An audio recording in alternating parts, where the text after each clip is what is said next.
It's been a very long time since this engine was last used.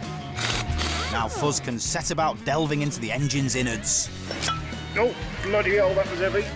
to see what repairs it might need. Never one for death threats, Fuzz only needs gentle persuasion to lift the lid on the top half of the Alfa lump. Loads of different sizes of nuts and bolts have been used all over the place here. This has had a bit of backstreet engineering. Look at this horrible stuff. Silicon rubber gets all down the oil galleries, gums everything up.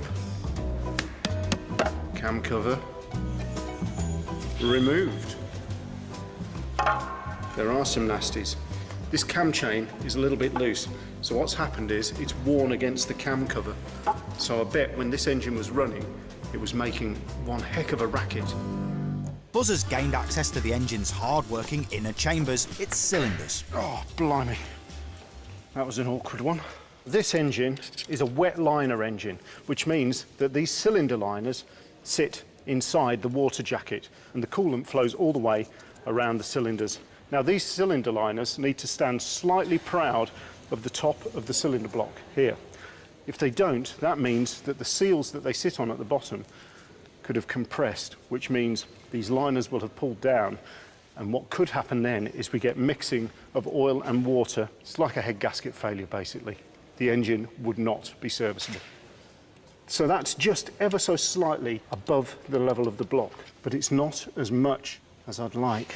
I think that these liners may have actually pulled down a little bit. They may not be standing proud enough. And if that's the case, we're in trouble. I think we're going to send this engine away to a specialist, somebody who works on these engines day in, day out, because I'm just not too sure about this one. An Alfa specialist equipped with bespoke tools is the best bet to get that engine up and running.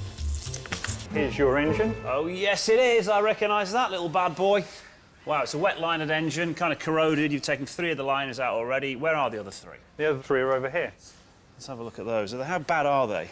There's a lot of corrosion at the top of the liner there, Yeah. Which we don't think will come out. So tell me something about this engine which would be considered massive anorak styling.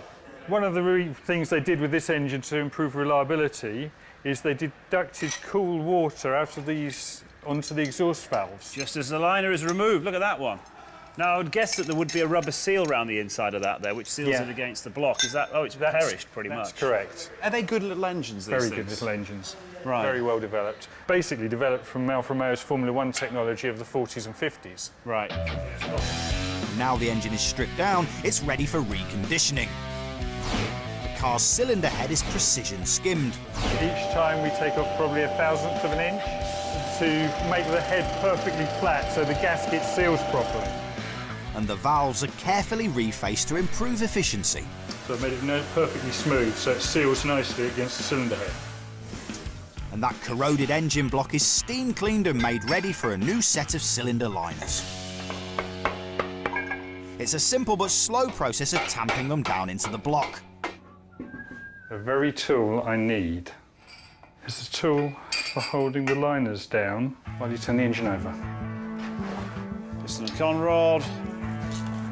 What? Straight in. Yeah. You seem to be quite adept at doing it. That was just beginner's luck.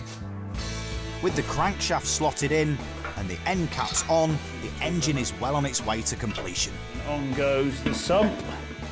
Job done. Nice one. Thanks very much.